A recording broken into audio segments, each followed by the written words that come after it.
మానవ జీవితాల్లో ఎంతో సుదినము. అనగా నీవు పరలోకాన్ని విడిచిపెట్టి భూలోకంలో ఉద్భవించిన జన్మించిన సుదినము, పరలోకాన్ని భూలోకానికి రప్పించిన గొప్ప దేవుడు నాయనా, నీకు వందనాలు. ఇదిగో ఈ సాయంకాలం ఇది మేము చదువుకున్న లేఖన భాగ ప్రకారం ప్రజలందరికీ అనే మాట రాయబడ్డది. అనగా ప్రపంచం అంతటికి అని దాని భావం. ప్రభా, ఈ రాత్రి మా కొరకు పరలోకాన్ని విడిచి మా పాపముల కొరకు, మా శాపముల కొరకు వాటిని తీసివేయడానికి, ఎందుకంటే మానవులందరూ కూడా నిరీక్షణ లేనటువంటి వారిగా చీకటిలో ఉంటున్నారు ప్రభా. అలాంటి వారి కొరకు గొప్ప వెలుగుగా ఈ లోకంలో ఉద్భవించావు. క్రిస్మస్ అనగా క్రీస్తు మానవునిగా అవతరించుట, దేవుడు మానవునిగా ఈ లోకంలో పుట్టుట, వాక్యము శరీరధారి అవుట అనే భావన మేము గ్రహిస్తున్నాం. ఈ మంచి సుదినం కొరకు వందనములు చెల్లిస్తూ నీ ప్రియ కుమారుడు మా రక్షకుడైన క్రీస్తు నామములో ఈ స్తుతి నీకు సమర్పిస్తున్నా మా ప్రియ పరలోకపు తండ్రి, ఆమేన్. దయచేసి కూర్చోండి. Please be seated. ఉదయకాలం నుంచి మనము ప్రభువును ఆరాధిస్తున్నాము. మరొక మారు మీ అందరికీ కూడా wish you all merry Christmas and may this Christmas give you a peace, joy, happiness in your life. ఈ క్రిస్మస్ శుభాకాంక్షలు మీకు తెలియజేస్తున్నాను. మీరు కూడా ఒకరికొకరు క్రిస్మస్ శుభాకాంక్షలు తెలియజేసుకోవాలని కోరుతున్నాను. Wish you all a happy Christmas. దేవుడు ఈ సంవత్సరం మన కొరకు మంచి క్రిస్మస్ను దయచేశాడు. ఈ ఆరాధనలోకి మీరందరినీ ప్రత్యేకమైన ఆరాధనలు ప్రేమలోకి ఆహ్వానిస్తున్నాం. దేవుడు మంచి వాతావరణం ఇచ్చాడు. ఉదయకాలం నుంచి హెవీ రెయిన్ అంటే బాగా పడుతూ ఉన్నది. మరి లేఖన భాగం మనం చదువుకున్నాం. మన జీవితాల్లో అనేక సార్లు ఈ లేఖన భాగాన్ని పఠించి ఉండవచ్చు, లేక సందేశం విని ఉండవచ్చు. అయినప్పటికీ కూడా దేవుడు మాట్లాడే పద్ధతి ఏంటి అంటే ఒకే ఒకటి. మందిరానికి వెళ్ళినప్పుడు ఒకవేళ దైవ సేవకుల ద్వారా వాక్యం మాట్లాడతాడు, లేక లేఖనాలు మనం పఠించినప్పుడు లేఖనాల ద్వారా కూడా మాట్లాడతాడు. అది దేవుడు తను తాను ప్రత్యక్షపరచుకునే విధానం. ఒక్కొక్కరికి ఒకలాగా, కానీ ముఖ్యంగా ఇది ఈ రెండు కూడా చాలా ప్రాముఖ్యమైనవి. మనం లేఖన భాగం చదువుకున్నాము. మరి లూకా ఒక చరిత్రకారుడు కాబట్టి ఆయన, లూక్ వాజ్ ద హిస్టోరియన్. మరి యేసు ప్రభు పుట్టుకను గురించి చాలా వివరంగా మనకు మత్తయిలో ఇంత వివరంగా అయితే మనకు కనిపించదు. మరి 2వ అధ్యాయంలో చూస్తే మొదటి భాగంలో మనము సిరియా దేశాన్ని కూడా చూస్తాం. 2వ అధ్యాయం 2వ వచనంలో ఇప్పుడున్నటువంటి సిరియా ఈ మధ్యలో తిరుగుబాటు చేసి సిరియాలో ఉన్నటువంటి వారు దాని ప్రభుత్వాన్ని కూడా పడగొట్టారు. రెబల్స్ అన్నమాట వారు. సో ఆ సిరియా దేశానికి ఎవరున్నారంట? గవర్నరు ఔగుస్తు ఉన్నాడట.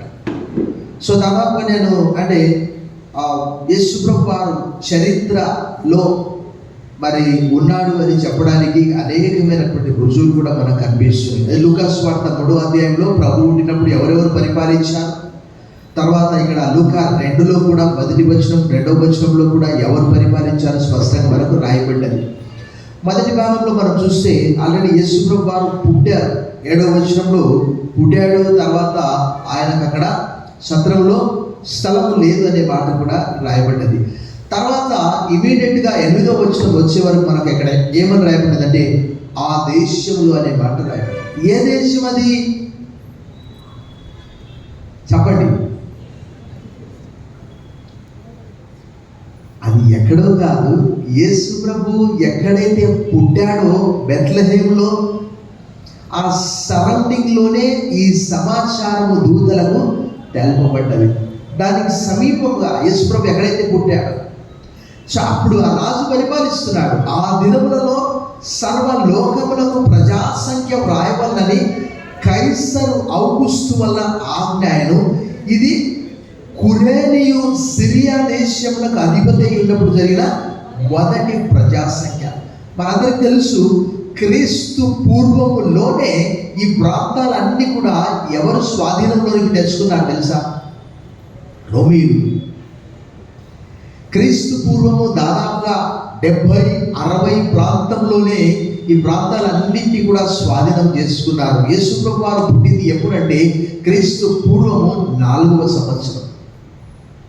ఎండింగ్ అనమాట. BC 4 యేసుప్రభు వారు పుట్టి. అప్పటికి ఈ ప్రాంతం అంతా కూడా ఎవరి పరిపాలనలో ఉన్నది? రోమీల పరిపాలనలో ఉన్నది. అందుకే కాలము పరిపూర్ణమైనప్పుడు అనే మాట ఏంటంటే, రోమీల కాలంలో పుడితేనే యేసుప్రభు వారి యొక్క సమాచారం వేగంగా వ్యాప్తి చెందుతుంది. అందుకే మనందరికీ తెలుసు, ఆయన చనిపోయి సమాధి చేయబడి తిరిగి లేకపోయిన కొద్ది కాలంలోనే ప్రపంచవ్యాప్తంగా, అంటే అక్కడ ఉన్నటువంటి ఓడ రేవులు కావచ్చు, లేక నౌకలు కావచ్చు, ఆ మార్గం ద్వారా. అందుకే ఈ లూకాసు వార్తలో ఈ చరిత్రకారుడు చాలా విపులంగా రాసు. ఆ దేశంలో అంటే అర్థం ఏంటి అనంటే, యూదయ బెత్లెహేమ్ అనే ప్రాంతం అని దాని భావన. మనము మత్తయి సువార్త 2:5లో చూస్తాము, మీకా గ్రంథం 5:2లో కూడా చూస్తాం. అది క్రీస్తు యొక్క ప్రవచనం. ఆయన ఎక్కడ పుడతాడు అనేది చూడండి. శాస్త్రులారా అంటే వారు అంటారు, ఎక్కడో కాదయ్యా, ఆయన బెత్లెహేంలోనే పుడతాడు. సో వీరందరూ కూడా, అంటే యోసేపు ఏం చేస్తాడు? నజరేత్ అనే ఆ ప్రాంతం నుండి ఏం చేస్తాడు? గలిలయలో నజరేత్ అనే ప్రాంతం నుంచి జనసంఖ్యలో పేరు రాయించుకోవడానికి ఎక్కడికి వచ్చాడు? బెత్లెహేంకి వచ్చాడు. అక్కడ ఆల్రెడీ పుట్టాడు ఆయన. ఆ పుట్టినటువంటి సమాచారము నాకు కొన్నిసార్లు వాక్యము చదువుతూ ఉంటే నాకు అర్థం కాలేదు. 8వ వచనంలో, ఆ దేశంలో కొందరు గొర్రెల కాపరులు పొలంలో ఉండి రాత్రి వేళ తమ మందను కాచుకున్నారు. మరి ఎవరో కాదు వారు ఇశ్రాయేలీలే. వేరే వాళ్ళకి సమాచారం చెప్తే వారికి అర్థం కాదు. నాకు అనిపించింది, ఈ గొర్రెలకు దేవుడు ఎందుకు సమాచారము తెలియజేశాడు అంటే, పౌలు చెప్పినటువంటి మాట నాకు జ్ఞాపకం వచ్చింది. ఒకసారి మనం చూసాం, కొరింథీయులకు రాసిన 1వ పత్రిక 1వ అధ్యాయంలో పౌలు చెప్పినటువంటి మాట, సహోదరులారా అంటూ ఆ మాట ప్రారంభించారు. 1:26 చూడండి అక్కడ. సహోదరులారా, మిమ్మును పిలిచిన పిలుపును చూడండి, మీలో లోకరీతిని అనగా ఈ యుగపు రీతిని జ్ఞానులైన. నాకు ఆశ్చర్యం అనిపించింది, ఈ గొర్రెలతో ఎందుకు సమాచారం తెలియజేశాడు దేవుడు? ఈ గొర్రెలకే దేవుడు సమాచారం ఎందుకు తెలియజేయాలి? మత్తయి సువార్త 2వ అధ్యాయంలో జ్ఞానులు ఆయన నక్షత్రాన్ని చూసి సుదూర ప్రాంతాల నుంచి వచ్చారు. మరి ఇక్కడ చూస్తే గొర్రెలతో ఈ సమాచారము తెలియజేస్తున్నారు. వారు తమ మందను కాచుకుంటున్నారు. అంటే మనందరూ తెలుసు, మందను జాగ్రత్తగా కాయకపోతే ఏమైందని, క్రూర మృగాలు, నక్కలు కానీ లేక ఏ జంతువైనా వచ్చి వాటిని అపహరిస్తాయి. మనందరూ తెలుసు. సో ఇక్కడ పౌలు చాలా స్పష్టంగా తెలియజేస్తున్నాడు, మీలో లోకరీతిని జ్ఞానులైనను ఘనులైనను గొప్ప వంశం వారైన అనేకులు.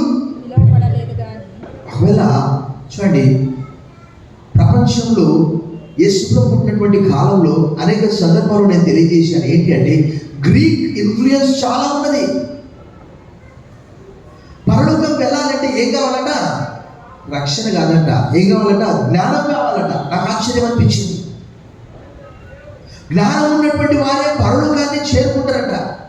దానికి పూర్తిగా వ్యతిరేకంగా దేవుడు ఇక్కడ 1:19 చూడండి. అదే కొరింథీయులకు రాసిన 1వ పత్రిక 1:19 జ్ఞానుల జ్ఞానమును ఏంటది?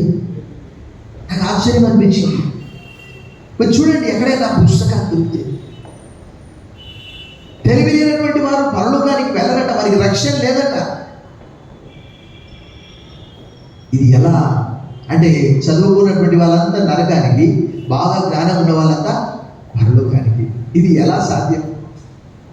ఎంతమంది చదువుకోని వాళ్ళు ఉంటారు. ఈ గొల్లలు కూడా అంతే కదా. కానీ వారికి లేఖనాలు మాత్రం బాగా తెలుసు. మీరు పొరపాటు పడొద్దండి. ఎందుకంటే వారు కూడా ఆ సమయంలో రోమీయుల పరిపాలనలో ఉన్నారు. ఆ దూత తెలిపినటువంటి సమాచారము వారికి అర్థమైపోయింది. వారు మెస్సియా కొరకు కనిపెట్టుకొని ఉంటున్నారు. మనం అక్కడ చూస్తే ఆ ఫుట్ నోట్స్లో. సో ఇక్కడ ఆ గ్రీక్ కల్చర్కు పూర్తిగా వ్యతిరేకంగా మనకు ఈ లూకాసు వార్త 2వ అధ్యాయం 8 నుంచి దాదాపుగా 18 వరకు, కానీ నేను అన్ని చదివించలేదు, 18 వరకు వారి గురించే రాయబడ్డది. చూడండి 2:19 జ్ఞానుల జ్ఞానమును నాశనం చేతులు, వివేకుల వివేకమును అని రాయబడ్డది. చూడండి, వారు నాకు కొన్నిసార్లు ఆశ్చర్యం అనిపిస్తుంది. ఏంటి అంటే, ఒకనొక సందర్భంలో నేను ఒకసారి ఒక వార్త చదివాను. ఏంటి అంటే, ఒక యూనివర్సిటీలో ఒక పెద్ద ప్రొఫెసర్, ఆయన భార్య పిల్లలు అందరు కూడా మంచి ఉన్నత స్థితిలో ఉండి అమెరికా దేశంలో సెటిల్ అయ్యారు. ఆయన కూడా చాలా జ్ఞానవంతుడు. అయితే ఒకరోజు అదేంటో కానీ ఆయన ఎక్కడైతే పనిచేస్తాడో అదే యూనివర్సిటీలో ఒక కిటికీకి ఉరి వేసుకొని చనిపోయాడు. చదువు లేక కాదు కదా. సో ఇక్కడ దేవుడు అంటున్నాడు, జ్ఞానము నేను నాశనం చేస్తాను, వివేకుల వివేకమును శూన్యపరుస్తాను. నిజంగా నాకు అనిపిస్తుంది, ఈ సమాచారము వారికే ఎందుకు తెలపాలి అంటే, పౌలు గారు చెప్పిన రీతిగా ఇక్కడ 27, ఏ శరీరియు దేవుని ఎదుట అతిశయింపకున్నట్లు జ్ఞానులను సిగ్గుపరుచుటకు లోకంలో నుండి వెర్రి వారిని దేవుడు ఏర్పరచుకుని ఉన్నాడు. బలవంతులైన వారిని సిగ్గుపరుచుటకు లోకంలో బలహీనులైన వారిని దేవుడు ఏర్పరచుకొని ఉన్నాడు. ఎన్నికైన వారిని వ్యర్థం చేయటకు లోకంలో నీచులైన వారిని, తృణీకరింపబడిన వారిని, ఎన్నికలేని వారిని దేవుడు. మనందరికి తెలుసు, చాలా మంది గొల్లలు అంటే ఈ కాంటెక్స్ట్ లో ఉన్నటువంటి గొల్లలు వేరు.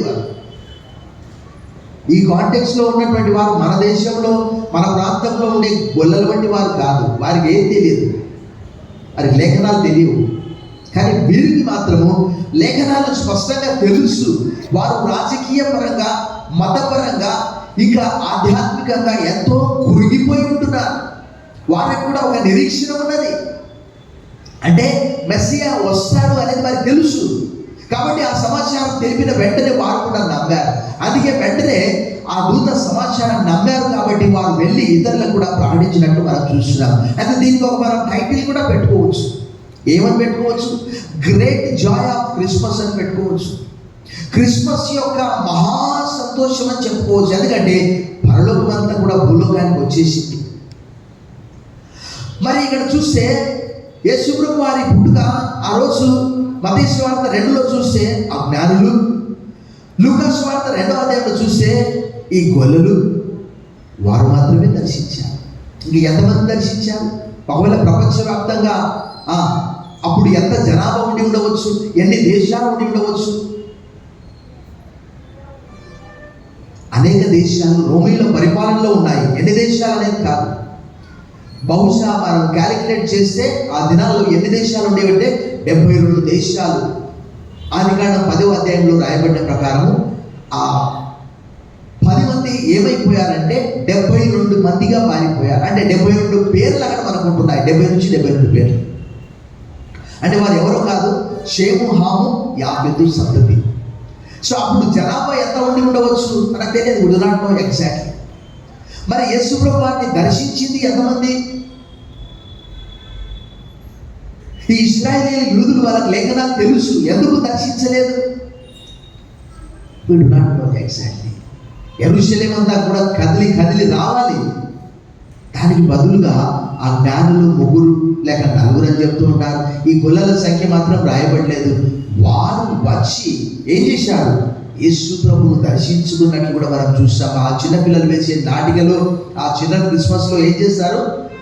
వారు తమ కలిగినటువంటి ఆ గొర్రె పిల్లలు కూడా తీసుకొచ్చినట్లు వారు తెలియజేస్తున్నారు. ఆ లేఖన భాగం మనం కంటిన్యూగా చదువుకుందాం. లూకా సువార్త 2వ అధ్యాయము 9వ వచనం మనం చూసాం. ప్రభువు దూత వారి యొద్దకు వచ్చి నిలిచెను. ప్రభు మహిమ వారి చుట్టూ ప్రకాశించినందున వారు మిగిలి. మనందరికీ తెలుసు, దేవుని మహిమ అంటే ఒక ప్రకాశమానమైనటువంటి కాంతి. మనకు దానియేలు గ్రంథంలో, ప్రకటన గ్రంథం 1వ అధ్యాయంలో అనేక చోట్ల మనం చూస్తాం. అంటే ఒకలాంటి వెలుగు, ఆ గొప్ప వెలుగు వచ్చినప్పుడు వారు భయపడ్డారు. ఎందుకు భయపడ్డారంటే కూడా దానికి బైబిల్లో ఒక కారణం ఉంది. ఆ కారణం ఏంటంటే, ఎవరైనా దేవుణ్ణి కానీ లేక దేవదూతని కానీ చూస్తే ఆ దినాల్లో ఏమనుకునేవారు? చచ్చిపోతామని అనుకునేవారు. ఖచ్చితంగా మేము చచ్చిపోతాము, ఇంకా మేము బ్రతకము. చూడండి, న్యాయాధిపతుల గ్రంథంలో సంసోను తల్లిదండ్రులు ఏమనుకుంటున్నారు? న్యాయాధిపతుల గ్రంథము 13వ అధ్యాయము 22వ వచనం మనం చూసాం. ఆయన యెహోవా దూత అని మానోహ తెలుసుకొని మనము దేవుని చూచితివి కనుక మనం నిశ్చయంగా చనిపోదుమని తన భార్యతో అనగా. అంటే ఆ దినాల్లో వారికి ఒక నమ్మకం ఉండేది. హాగరు కూడా, అయ్యో నన్ను చూసిన వాడిని నేను చూచి తిని, ఆదికాండం 16వ అధ్యాయంలో. దాన్ని అక్కడ ఏమని రాశారు చెప్పండి ఆ మాట? ఎల్రోయ్. ఏమన్నది? ఎల్రోయ్, ELROI. అంటే నన్ను చూసిన వాడిని నేను చూశాను. అమ్మో, ఇంకా నేను బ్రతకను, ఇంకా ఆమె కూడా అనుకుంది నేను చచ్చిపోతాక. ఆ రోజుల్లో అలా అనుకునేవారు. అందుకొరకు వారు భయపడ్డారు. ప్రభునందు మిక్కిలి ప్రియులారా, ఈ లేఖన భాగం అంతా కూడా చదువుతుంటే నాకు అనిపిస్తుంది ఏంటి అంటే, మానవులు అన్నీ నమ్ముతూ ఉన్నారు. ఆ రోజు ఇశ్రాయేల్ ప్రజలు అంతే, ఆ రోజు ఉన్న ప్రపంచం అంతే, ఈ రోజు కూడా అంతే. అనేకమైనటువంటి నమ్ముతూ ఉన్నారు. కానీ క్రీస్తు మానవుల కొరకు, మానవుల పాపములను తీసివేయడానికి ఆయన ఈ లోకంలో పుట్టాడు అంటే, ముస్లింలు అయితే ఏమంటారు తెలుసా? మనిషి రేడియోని తయారు చేస్తాడు కానీ మనిషి రేడియో అయిపోడు కదా. చూడండి వాళ్ళ భాష ఎలా ఉంది. కానీ వాక్యం ఏం చెప్తున్నది? ఆ వాక్యము శరీరధారి అయి కృపా సత్య సంపూర్ణుడిగా మన మధ్య చప్పటి కూడా మన ప్రభు భయపరుస్తాం. ఇది సెంచరీస్, వందల సంవత్సరాల నుంచి లేఖనాలన్నీ కూడా ఆదికాండం 3:15 మొదలుకొని ఆదికాండం 49:10, అక్కడ ఇంకా మనం నిర్గమకాండంలో, లేవియకాండంలో, సంఖ్యాకాండం 24:17లో యాకోబులో నుండి నక్షత్రం ఉదయించును, షిలోహు వచ్చు వరకు యూదా యొద్ద నుండి దండము తొలగదు. షైలో అంటే యేసు ప్రభు పేరే. అది షైలో అంటే మెస్సియా అని అర్థం. సో ఇక్కడ వారు భయపడ్డారు. అంటే వారికి లేఖనాలను కూర్చున్నటువంటి జ్ఞానము ఉన్నది. లేఖనాలు వారు పఠిస్తూ ఉన్నారు. వారు భక్తి గల వారు, వారు భయం కలిగినటువంటి వారు ఆ లేఖనాల ప్రకారం. ఎందుకంటే ఆ పరిస్థితులు వారు పూర్తిగా నమ్మారు. అక్కడ చూసాం మనం. ఇంకా ఏమని రాయబడ్డది? లూకా సువార్త 2వ అధ్యాయంలో వారు భయపడడానికి గల కారణం ఏంటో మనం చూసాము. 10వ వచనం చూడండి. అయితే ఆ దూత భయపడకుడి, ఇదిగో ప్రజలందరికీ కలగబో మహా సంతోషకరమైన సువర్తమానం నేను మీకు తెలియజేస్తున్నాను. దావీదు పట్టణమందే రక్షకుడు మీ కొరకు పుట్టి ఉన్నాడు. ఈయన ఫుట్నోట్స్ లో క్రీస్తు అను శబ్దమునకు అభిషిక్తుడు అని అర్థం. ఆంగ్లంలో అయితే మెస్సియా అనే మాట తర్జుమా చేయబడ్డది ఆ 10-11 వచనాల్లో.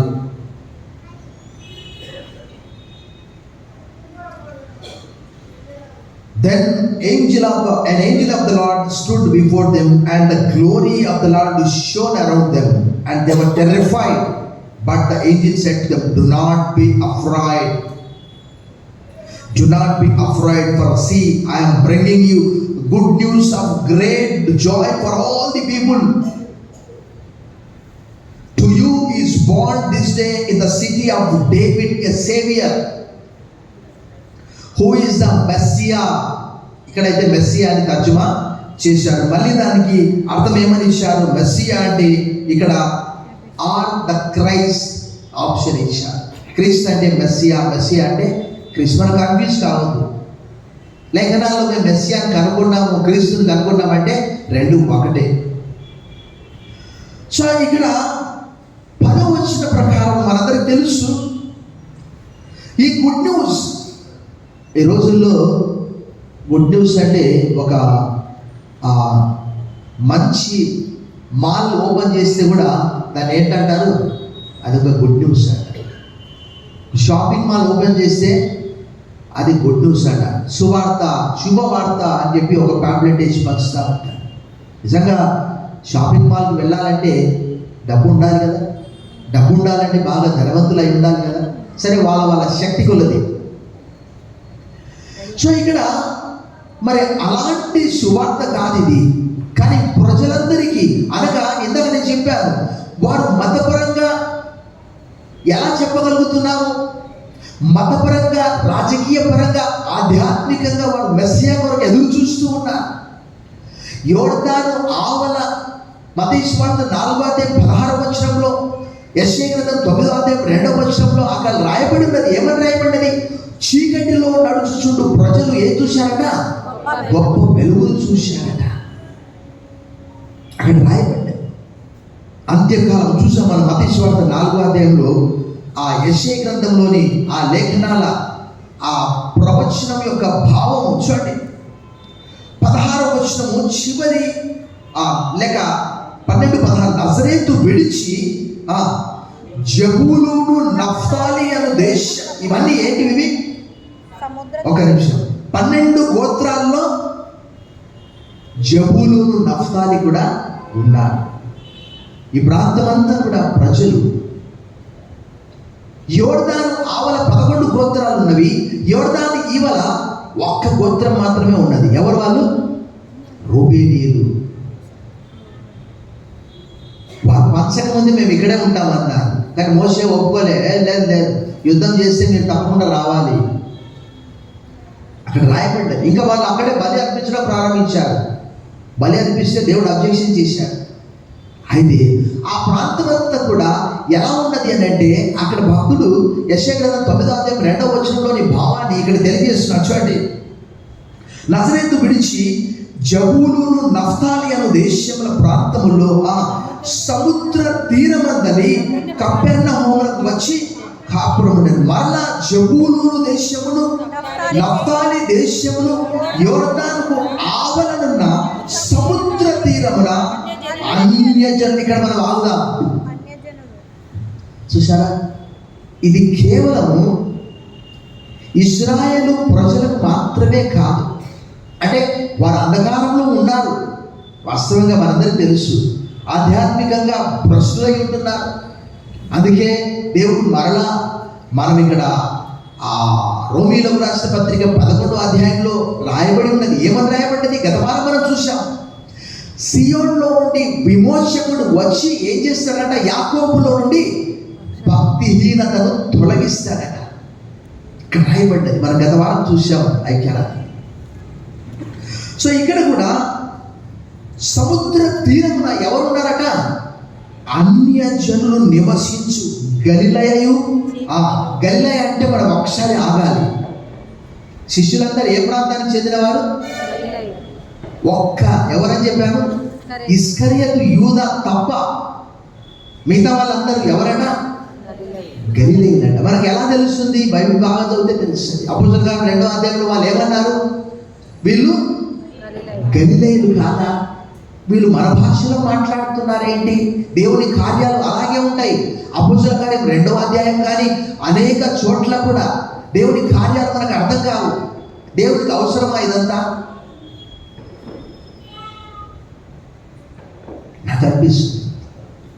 అంటే వీటన్నిటికీ మరలా వెనక తిరిగి చూస్తే ఒకే ఒక కారణం. ఏంటది? దేవునికి మన పట్ల ఉన్న ప్రేమ. అంతే. చప్పట్లు కొట్టి మనం దేవుని బయటపరుస్తాం.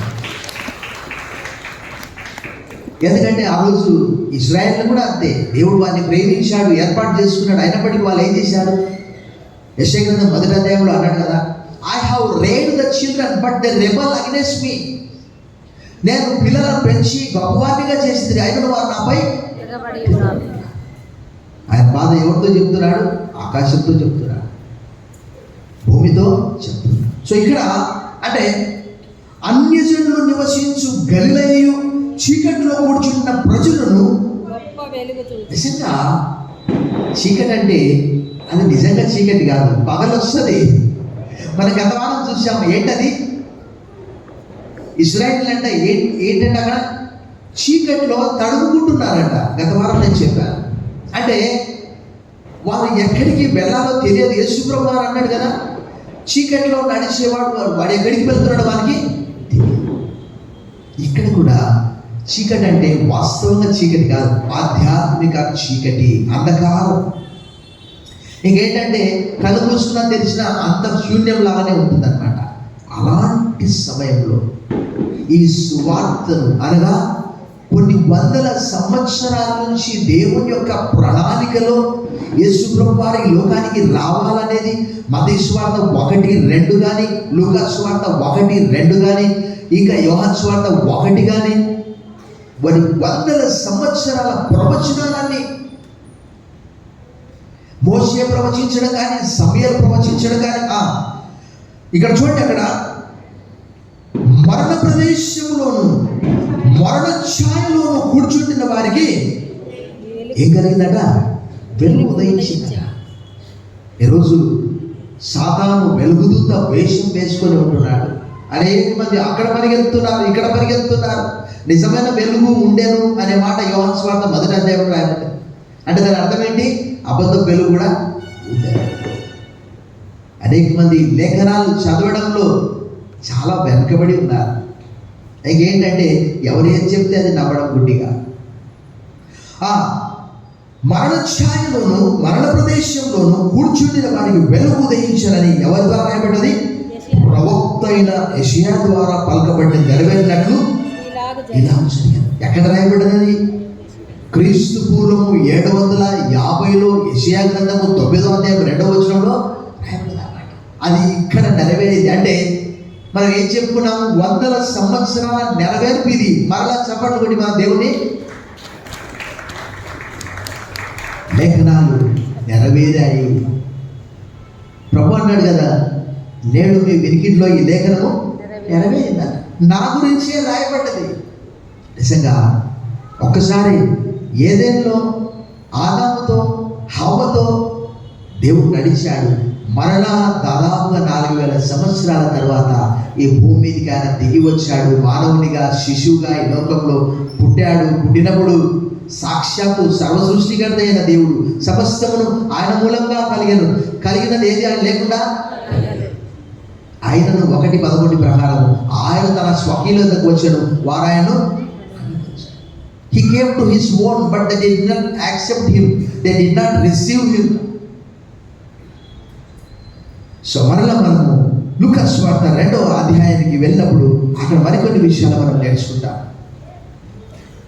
2వ అధ్యాయము 10వ వచనాన్ని మరలా మనం చదువుతున్నాం. అయితే ఆ దూత భయపడకుడి, ఇదిగో ప్రజలందరికీ. అంటే ఇక్కడ మనం ఆగాలి. కేవలం ఇశ్రాయేలు ప్రజలకు మాత్రమే కాదు, ఇశ్రాయేలు ప్రజలకు మాత్రమే కాదు ఈ సువార్త, ప్రపంచవ్యాప్తంగా ప్రజలందరికీ అని. అంటే ఒక జాతి అని కాదు. చాలా మంది ఏం చెప్తుంటారు? ఈ మతము విదేశీ మతము, ఇక్కడిది కాదు. అఫ్కోర్స్ దేవుని యొక్క ప్రణాళికలో ప్రపంచానికి హార్ట్ ఏంటి అంటే జెరూసలేం. భౌగోళికంగా అది ప్రపంచానికే ఒక హార్ట్ లాగా ఉన్నది. అందుకే యేసు ప్రభువు అక్కడ పుట్టాడు. ఆ నెల్లూరులో పుడితే మాత్రం మనం నమ్ముతున్నాం. చెప్పండి, ఈరోజు ఎంతమంది అలా నమ్ముతున్నారు? కానీ వీళ్ళు చూడండి, దేవదూత సమాచారాన్ని మీరు నమ్మినప్పుడు నాకు ఆశ్చర్యం అనిపించింది. ఏంటి అనంటే, ఒక దేవదూత వచ్చి చెప్పాడు, కానీ తర్వాత చూస్తే ఆ పరలోకమే భూమి మీదకి వచ్చినట్టు అక్కడ రాయబడి. చూడండి, అక్కడ వెంటనే పరలోక సైన్య సమూహము ఆ ఒక్క దూతతో కూడా నుండి ఆ సర్వోన్నతమైన స్థలముల్లో దేవునికి మహిమయు ఆయన ఇష్టమైన మనుషులకు భూమి మీద సమాధానములు కలుగునుగా కానీ దేవుడు. అంటే మన ప్రారంభంలో ఏం చూస్తాం? అక్కడ కోట్ల మంది దూతలట. మనం లేఖనాలు చదవాలి. ఊరిక పాస్టర్ గారు చెప్తూ ఉంటే మనం ఏదో గుడ్డిగా నమ్మడం కాదు. కోట్ల మంది అంట. యేసు ప్రభువు వారు కూడా ఒకానొక సందర్భంలో మత్తయి సువార్త 26వ అధ్యాయంలో ఏమన్నాడు? ఈ సమయంలో నేను తండ్రిని వేడుకుంటే ఆయన ఎంతమందిని పంపిస్తాడట? 12 సేనా వ్యూహములను పంపిస్తాడట. ఒక సేనా వ్యూహం ఈజ్వల్ 6,000 మంది. 12 72,000 మంది అంట. కానీ ప్రకటనలో ఏమని రాయబడి తెలుసా? కోట్ల మంది అంట. అక్కడ ప్రభువును స్తుతించేవారు చాలా మంది ఉన్నారు. వాళ్ళలో కొన్ని పేర్లు మాత్రమే. జనాలు కూడా అలాగే ఉన్నారు, దేవదూతలు కూడా లెక్కలేనంత మంది ఉంటున్నారు. మనం యెషయా గ్రంథం 6లో కూడా చూస్తే మనకు అక్కడ కనిపిస్తుంది. సో వారందరూ కూడా, అంటే ఆర్మీ అనే మాట ఆంగ్లంలో చూశాను నేను. 2వ అధ్యాయము అక్కడ 13-14 చూస్తే ఆర్మీ అనే మాట తర్జుమా చేయబడింది. మరి అక్కడైతే 2వ అధ్యాయము 11వ వచనంలో చూస్తే 13-14 వచనంలో చూస్తే and suddenly there was with the angel a multitude, అంటే లెక్కలేనంత మంది అని అర్థం. Of the heavenly host, heavenly host అంటే ఫుట్ నోట్స్లో ఆర్మీ అనే మాట తర్జుమా చేయబడింది ఫుట్ నోట్స్లో. Praising God and saying glory to God in the highest heaven and on earth peace among those whom he favors. నాకు అనిపించింది యేసు ప్రభు వస్తూ పరలోకాన్ని తీసుకొని వచ్చాడా అని అనిపించింది. నాకైతే అలా అనిపించింది. సో వారికి తెలియజేసినటువంటి సమాచారం, అంటే దీనికి మనము రకరకాల టైటిల్స్ పెట్టుకోవచ్చు. వెల్కమ్ న్యూస్ ఫ్రమ్ హెవెన్, పరలోకం నుండి ఒక ఆహ్వాన వార్త. పరలోకం తెరవబడ్డది ప్రభు కొరకు. పరలోకం నుంచి వచ్చినటువంటి వార్త ఇది అని మనం చెప్పుకోవచ్చు. ఆ వార్త ఎవరికో చెప్పబడలేదు, కేవలం ఒక అజ్ఞానులు, ఎక్కువగా చదువుకున్నటువంటి వారు, సమాజంలో వారికి ఎక్కువ గౌరవం ఉండదు, కానీ వారికి లేఖనాలు అయితే బాగా తెలుసు. ఎందుకంటే రక్షకుడు అనే మాట వారికి అర్థమైపోయింది. కానీ మనకి ఇప్పుడు ఏంటంటే పండు ఒలిచి నోట్లో పెట్టినట్టు చెప్తే కూడా నాకేం అర్థమైంది లేదు సార్, ప్రకటన గ్రంథం చదివితే అర్థం కాదు సార్, కీర్తనలు అయితే అర్థమవుతుంది, సామెతలు అయితే అర్థమవుతుంది. అదేంటి, తెలుగే కదా మనకు ప్రతిరోజు మాట్లాడే భాష కదా. చూడండి, ఆ గొర్రెల కాపరులు చేసినటువంటి ఆ మంచి పని చూసాం మనం. 15వ వచనం, ఆ దూతలు తమ యొద్ద నుండి పరలోకమునకు వెళ్ళిన తర్వాత ఆ గొర్రెల కాపరులు జరిగిన ఈ కార్యమును ఎవరు తెలియజేశారు? ప్రభు మనకు తెలియజేయించి ఉన్నాడు. మనం ఎక్కడికి వెళ్ళాలి? ఎందుకంటే ఆయన పుట్టింది అక్కడే. వీరు చాలా సమీపంగా ఉన్నారు, ఎక్కడో లేరు, చాలా సమీపంగా ఉన్నారు. ఆయన పుట్టినటువంటి స్థలానికి వీరు ఆ కాలంలో, ఏ కాలము ఖచ్చితంగా డిసెంబర్ 25 కాకపోయినప్పటికీ నేను వచ్చిన 7 సంవత్సరాల్లో ఇప్పుడే చూస్తున్నాను చలి, అందుకే ఫ్యాన్ బంద్ చేయమని చెప్పారు. చలికాలం అది. వారికి కూడా దాదాపుగా అక్టోబర్ నవంబర్ నుంచి వారికి కూడా చలికాలం. వారు అక్కడ ఉన్నారు. ఆ సమయంలో ఆ దేవదూత వారికి ప్రత్యక్షమయ్యాడు. తర్వాత వారు ఎక్కడికి వెళ్ళారు? వారికి తెలియజేసిన సమాచారం ప్రకారం వారు బెత్లెహేముకు వెళ్ళారు. చూడండి, అక్కడ బెత్లెహేం వారికి వెళ్ళి చూద్దాము రండని ఒకరితో ఒకడు చెప్పుకొని ఏం చేశారట?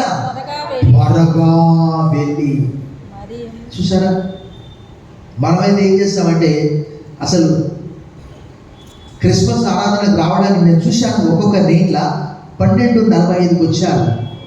ఒకవేళ నేను యేసు నామమున ప్రార్థిస్తున్నాను తండ్రి అంటే మీరేమనాలి? బిగ్గరగా చెప్పండి. ఇంక వెళ్ళిపోవాలి, వాళ్ళు ఊరికట్లా కూర్చొని వెళ్ళిపోవాలండి. అది త్వరగా అంటే 12:45 అనమాట. మనం అన్ని 2 సార్లు దిగి రావాలి 12:45 అంటే. కానీ వాళ్ళు మాత్రం పాపం వాళ్ళకి లేఖనాలు తెలుసు, వారు ఆధ్యాత్మికంగా కురిగిపోయి ఉన్నారు, మెస్సియా కూడా కనిపెట్టుకొని ఉన్నారు.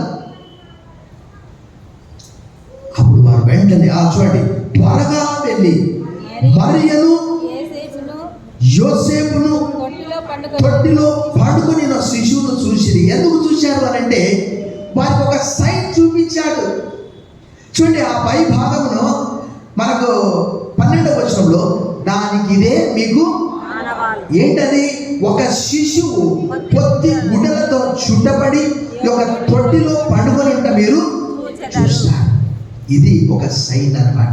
సో దాన్ని పట్టుకుని వాళ్ళు ఏం చేశారు? అక్కడికి వెళ్ళారు, నేరుగా త్వరగా వెళ్ళారు. ఈ మాటలు నాకు ఆశ్చర్యం అనిపించింది. ఏంటి అనంటే, మరియ కూడా లూకా సువార్త 1వ అధ్యాయంలో 26 నుంచి 56 వరకు అని చెప్పాను.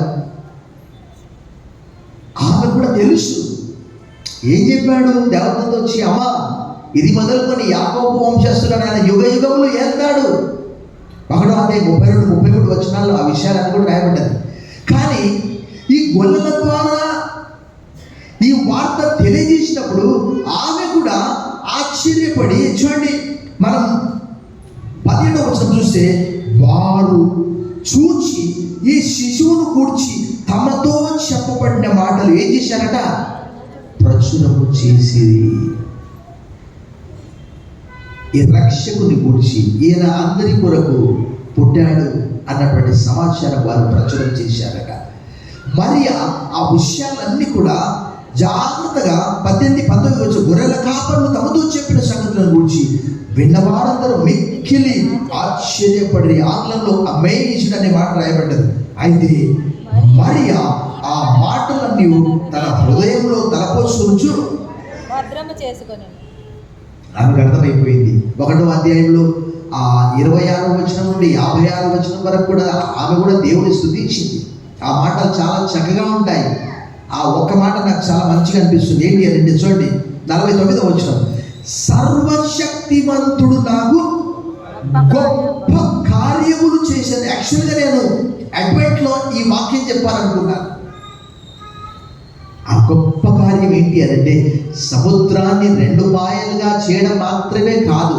యెషయా గ్రంథం 44-45లో ఎడారిలో కూడా సెలయర్లు పుట్టించే దేవుడు మాత్రమే కాదు, స్త్రీ పురుషుల కలయిక లేకుండా కూడా ఆయన గర్భము ధరించేటట్లు శిశువు లోకరక్షకుడు నా గర్భంలో ఉన్నాడు అన్న సంగతి ఆమె గ్రహించింది. అందుకే ఆమె అన్నది 49 తర్వాత 50లో ఏమన్నది? ఆయనకు భయపడు వారి మీద ఆయన కనికరము తరతరములకు ఉండుననే మాట రాయబడింది. సర్వశక్తిమంతుడు నాకు గొప్ప కార్యాలు చేశాడు. ఆ గొప్ప కార్యం అంటే ఏంటో కదా ఇది. సో ఈ మాటలన్నీ కూడా ఆమె తలపోసుకున్నది. తర్వాత ఏం చేసింది? భద్రముగా ఉంచుకున్నది. ప్రభునందు మిక్కిలి ప్రియులారా, క్రిస్మస్ అంటే it is nothing.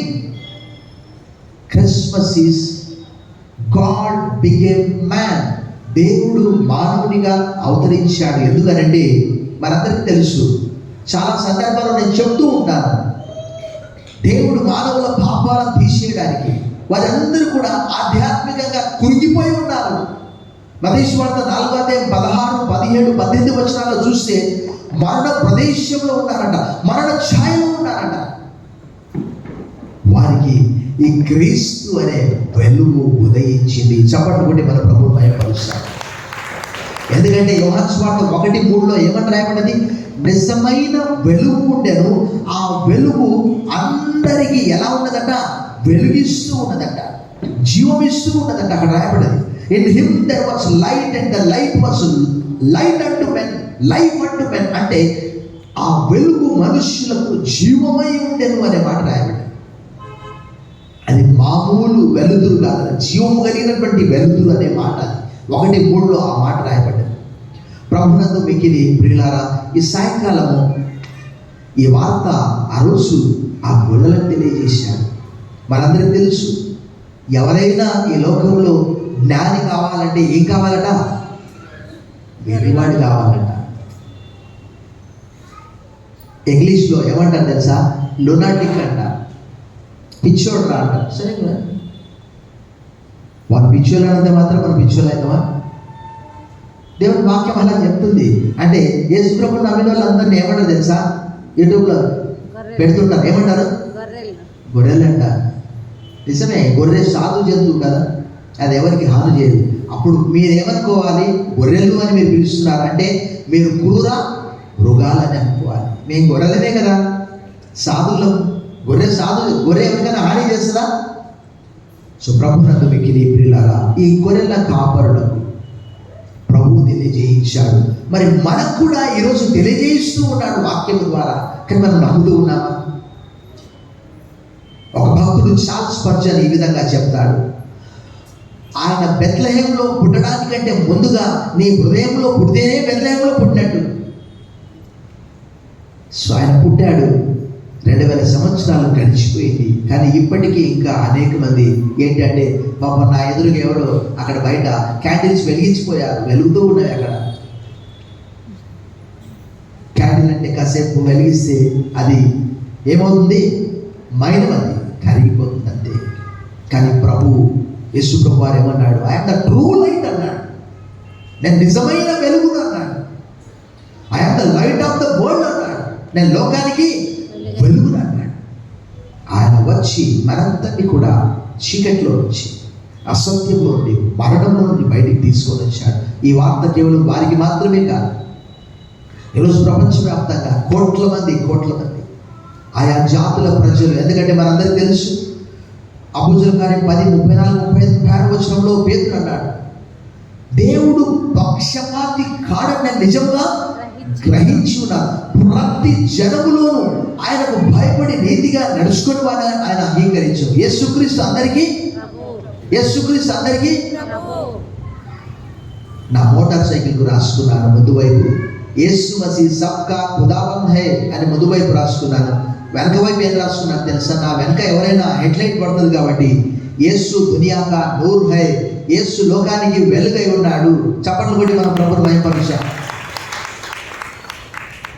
Motor cycle light fail అయిపోతుంది, కరెంట్ పోతుంది, కాలిపోతుంది, కానీ ఆయన నిజమైనటువంటి వెలుగు.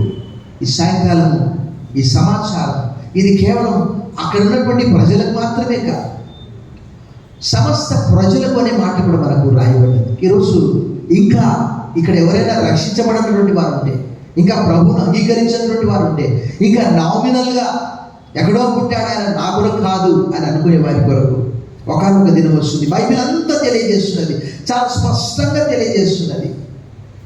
ఒకవేళ ఎవరైతే ఆయన విశ్వసించారో, మత్తయి సువార్త 11వ అధ్యాయంలో చాలా స్పష్టంగా రాయబడినది. అది మనం ఒకవేళ ఒకసారి చూస్తే మనకు అర్థమవుతుంది. అంటే చాలా స్పష్టంగా రాయబడినది. ఎవరైతే విశ్వసించారో 11వ అధ్యాయంలో ప్రభు వచ్చినప్పుడట అక్కడ ఏమని రాయబడ్డది? 49వ వచనంలో, అలాగే యుగ సమాప్తి యందు జరుగును, దేవదూతలు వచ్చి ఏం చేస్తారట? నీతిమంతులలో నుండి దుష్టులను వేరుపరచి వీరిని అగ్నిగుండంలో పడవేయుదురు, అక్కడ ఏడుపును పండ్లు కొరుకుటైను. ఎవరయ్యా నీతిమంతులు? యేసు ప్రభువని నోటితో ఒప్పుకొని దేవుడు మృతుల్లో నుండి ఆయన లేపినని హృదయమందు విశ్వసించినట్టు నీవు రక్షింపబడదు. అదే మత్తయి సువార్త 13లో ఏమంటాడు తెలుసా? చాలా చక్కగా, నీతిమంతులంట దేవుని రాజ్యంలో ఎలానంట? సూర్యుని వలె తేజరిల్లుదురు అనే మాట రాయబడ్డ. చూడండి 11:40 కూడా చూడండి.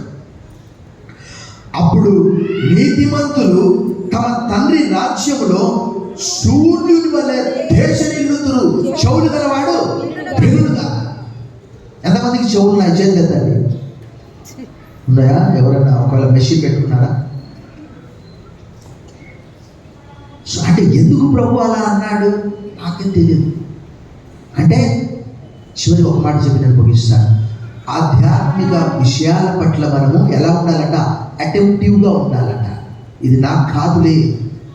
ఎందుకంటే పౌలు చాలా స్పష్టంగా తర్వాత పత్రికల్లో స్పష్టంగా చెప్తాడు. తెస్సలోనికీయులకు రాసిన మొదటి పత్రిక 5వ అధ్యాయంలో, మనము పగటి సంబంధమైనటువంటి వాళ్ళం, మనము వెలుగు సంబంధమైనటువంటి వాళ్ళం. కాబట్టి ప్రభు ఎనీ టైం ఏ సమయంలో వచ్చినా పర్వాలేదు. ఆల్రెడీ ఆయన వచ్చాడు, మనందరికి తెలుసు.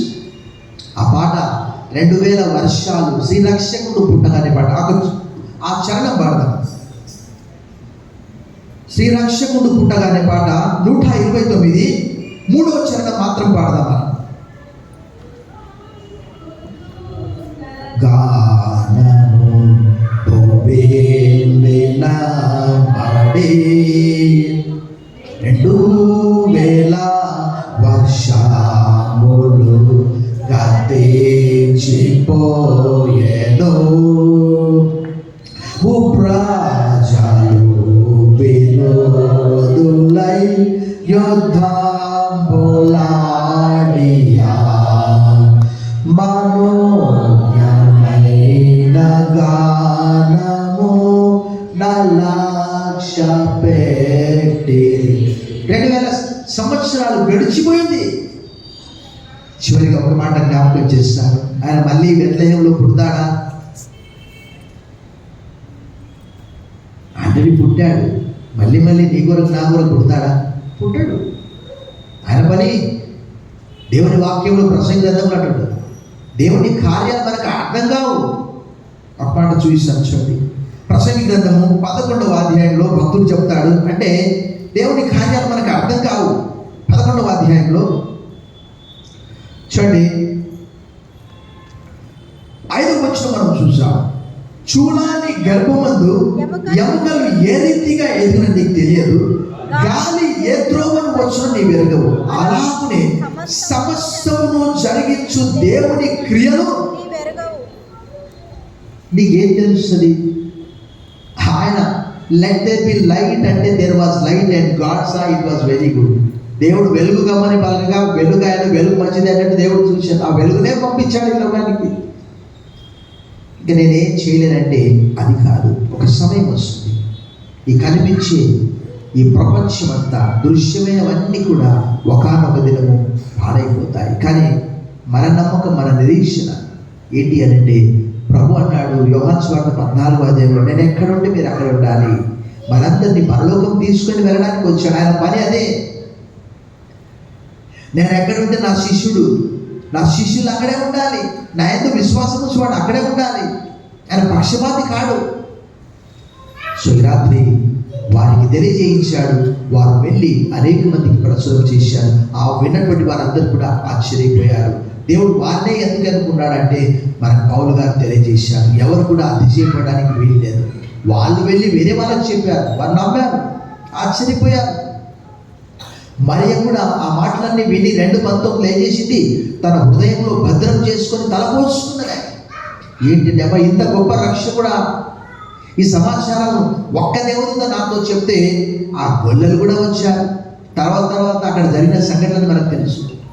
పరలోక సైన్య సమూహం అని మాట్లాడింది. సో ఈ రాత్రి క్రిస్మస్ అంటే దేవుడు మానవునిగా అవతరించాడు. ఇంకా దాని తర్వాత కూడా మనం చూస్తాం. అక్కడ సుమయోను ఉన్నాడు, అన్న ఉన్నది. అది మళ్ళీ మనం వచ్చే వారం కూడా చెప్పుకోవచ్చు అది. సో ఈ గొప్ప రక్షకుడు ఆయన పరలోకాన్ని విడిచి భూలోకంలో ఆయన పుట్టాడు. కానీ 2 చూస్తే ఆయనకే స్థలం లేదు. నక్కలకు బొరియలున్నాయి, ఆకాశ పక్షులకు గూళ్ళు ఉన్నాయి, మనుష్య కుమారుడికి తలవాల్చుకోవడానికి స్థలం లేదు. కానీ ఆయనకే స్థలం లేదు. ఆయన ఏమన్నాడు? నేను వెళ్ళి మీ కొరకు స్థలం సిద్ధపరుస్తాను. నా తండ్రి ఇంట అనేక నివాస స్థలములు కలవు. There are many mansion houses అనే మాట ఆంగ్లంలో రాయబడ్డది. ఇక్కడైతే చాలా మంది ఇరుకు ఇళ్లలో, కొద్దిమంది 5 అంగళాల ఇళ్లలో, కొంతమంది 3 అంగళాల ఇళ్లలో. కానీ అక్కడ ప్రభు మన కొరకు తప్పకుండా ఒక మంచి స్థలాన్ని సిద్ధపరుస్తాడు. తనలో వచ్చండి మనం ప్రార్థన చేస్తాం. సర్వశక్తి గల దేవా, ఈ రాత్రి నాయన లూకా సువార్త 2వ అధ్యాయంలోని కొన్ని విషయాలు మేము గ్రహించగలిగాము. అది మా జ్ఞానం కాదు, మేము అర్థం చేసుకోలేము. పరిశుద్ధాత్మ దేవా, నీ బయలుపరిస్థితి తప్ప మాకు ఏది అర్థం కాదు.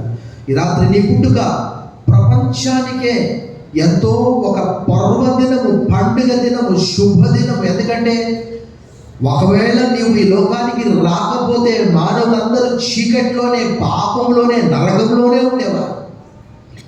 అలాంటిది నీవు వచ్చి మమ్మల్ని కూడా వెలుగులోనికి తీసుకొని వచ్చిన మా గొప్ప దేవా, నీకు వందనములు చెల్లిస్తూ, ఇదిగో ప్రజలందరికీ కలుగబో మహా సంతోషకరమైన సువర్తమానం నేను మీకు తెలియజేస్తున్నాను. దావీదు పట్టణమందు నేడు రక్షకుడు మీ కొరకు పుట్టి ఉన్నాడు. ఈయన ప్రభువైన క్రీస్తు. మా కొరకు నీ లోకంలో జన్మించినందుకు వందనములు చెల్లించు. యేసు నామములో ప్రార్థిస్తున్నాం తండ్రి, ఆమేన్.